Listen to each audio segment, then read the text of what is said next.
Ndewo na ụmụnne daalụ nke ka unu me. A na-azụkwa akwara agbara akwara n'ọlụ ebidogokwa ụmụnne.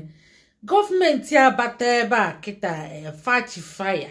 Ọkwa mbọsị a na 4th ka emechi election. Ọlụ ebi ngwụla ọkụ.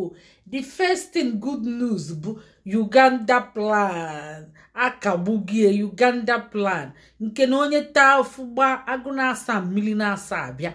Asị na ihe nwa bụ ewechighi enye azụ gaba Rwanda.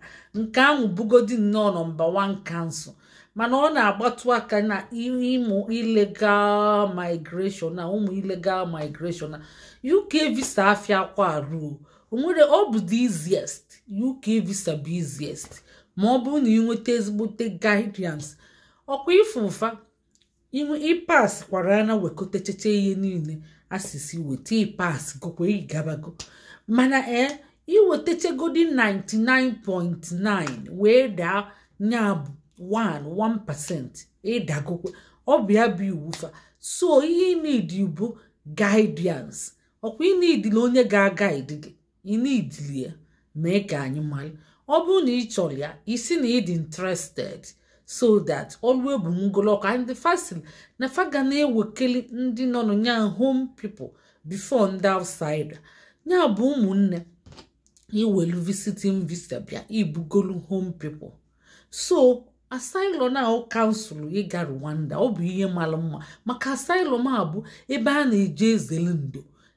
Ebe ndị bịara abịa na-eje ezeli ndo. Ịbịa ịgbagaba ebe ahụ iluo iko ka o si dele gị fa akụ aka n'obi wee nyere gị aka wee tụrapụrụ gị akwụkwọ. Ịma na akwụkwọ bụ nnukwu ihe. Nya bụ onye nwere akwụkwọ nwere nnukwu ego. Nya bụ inwekwere akwụkwọ inwego ego. Nya bụ asylum a wee bụrụ ebe a na-eje wee na-enweta nya bụ akwụkwọ. Asịzi a na a ga-akpọrọ fanaba Uganda. Ifuru na gọọmenti gara aga na ọ bụ amamihe a ga-akpụ ya akpụ. Mana kita a council gị maka this present government kick bad about it. So you need ezigbote guidance and counsel.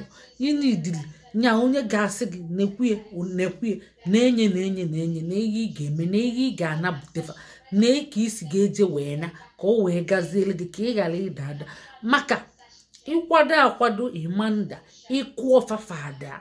Mana ọ bụrụ na ịkwadoro akwado fakwuo gị ịda maka fakwado akwado. So bụ fakwado ịkwado olufa double. So ndị be anyị maka fasi emi jonjoloko famal tungom dị na ya agaghị aglide isi ijebego. Ngwanene ka anyị nyekwa unu fa 2 weeks ka anyị wee chịla ọkụ. Nya bụ ọ bụrụ na ị chọrọ ya student visa maọbụ work visa maọbụ visitor dee si na nke ịchọ ka anyị wee gaa azụ wee bịa. A sị na ebune gaa azụ ọbịa ọgụ. Daalụ na ụmụnne ka emesịa anyị ga-abịakwa na ewetelu unu akụkọ ka o si wee gbatakwuru ihe ọbụla anyị fụ ga-abalị ndị be anyị uru. Anyị ga-agwafa nke ama mba anyị ga-asị mba. Ngwanụ ndewo.